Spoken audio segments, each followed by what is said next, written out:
Ready? 3, 2, 1, start.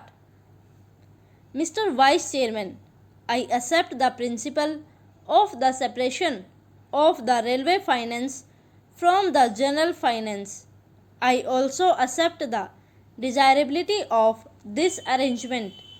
It is not only a convenient arrangement, but it is based on sound principles and is conducive to the better administration of the railways.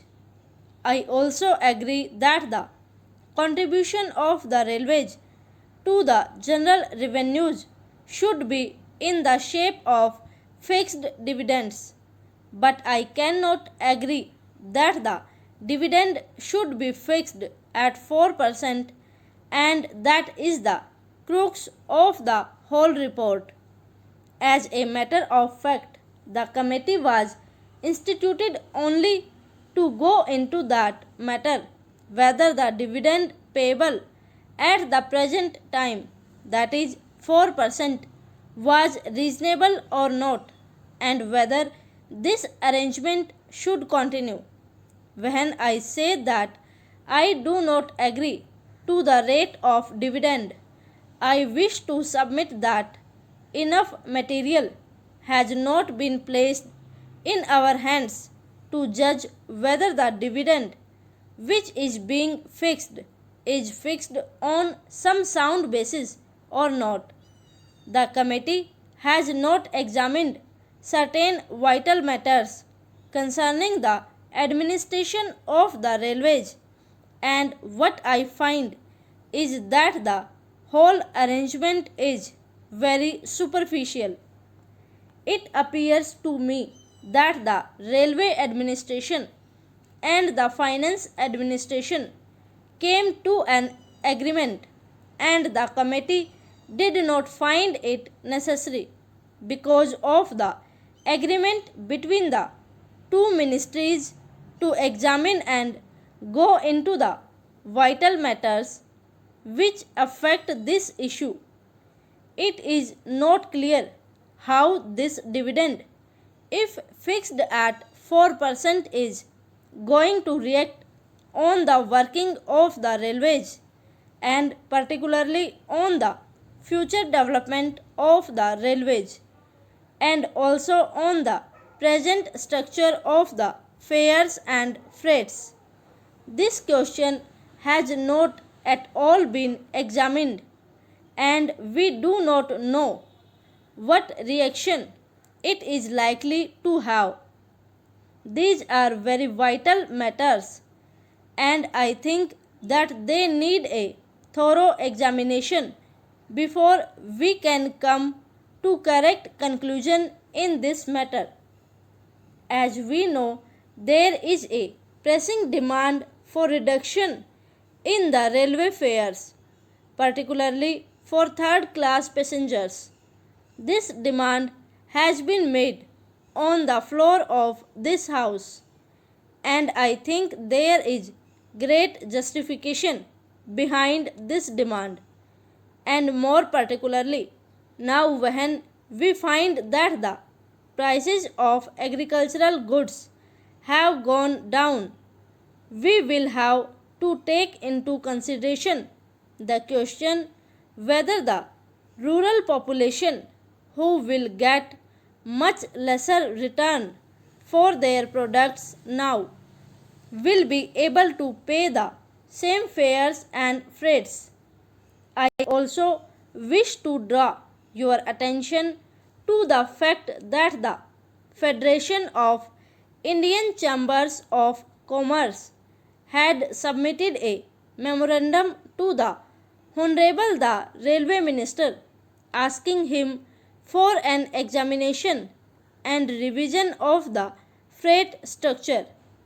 I do not know what the position today is, and unless and until we are enlightened about that, unless and until we know where we stand in relation to freights and fares, we are not in a position to take any decision whether the rate of dividend should be 4% or not.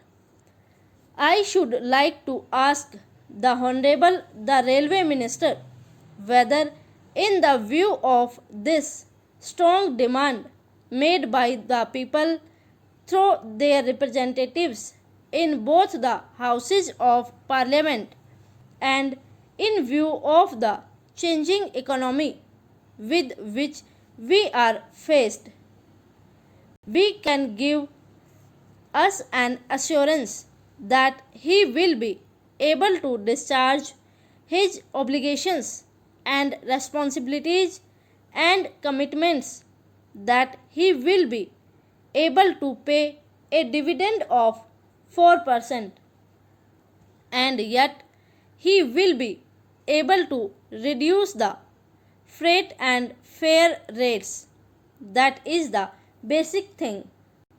Another important factor which has to be taken into consideration is the development schemes. I wish to submit that there is no new approach in this matter. I find that we are going about in this matter in the same frigid manner, and the aspirations of the people have not at all been taken into consideration.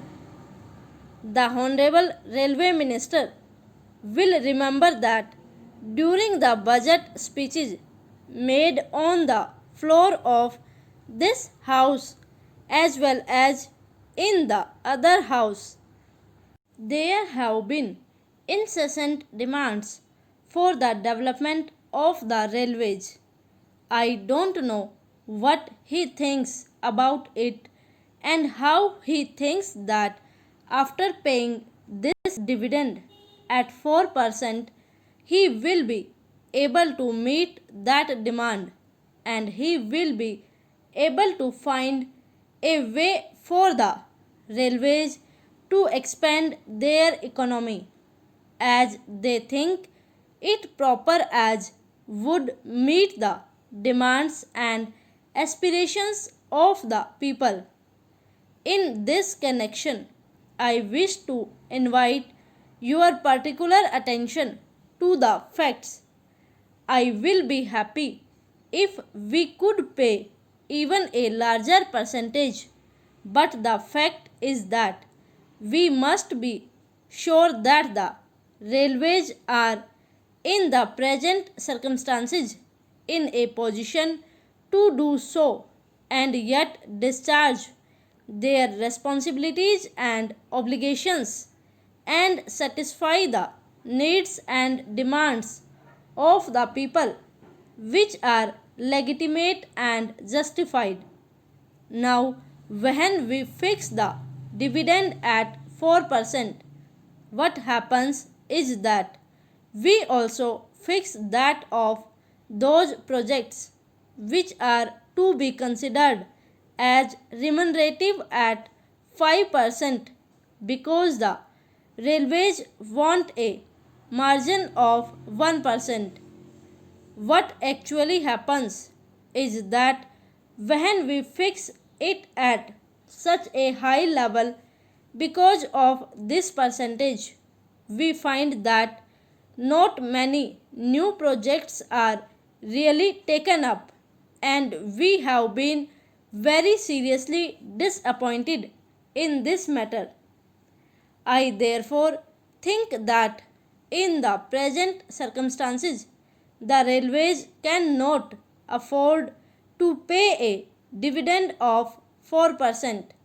May I ask the Railway Minister whether it is not a fact that even he has not been able to contribute fully, or even he will fall short by about rupees 60 crores in his contribution towards the plan, out of the rupees 400 crores that the railways have to contribute. I find from his speech that they are faced with a net shortfall of about rupees 62 crores over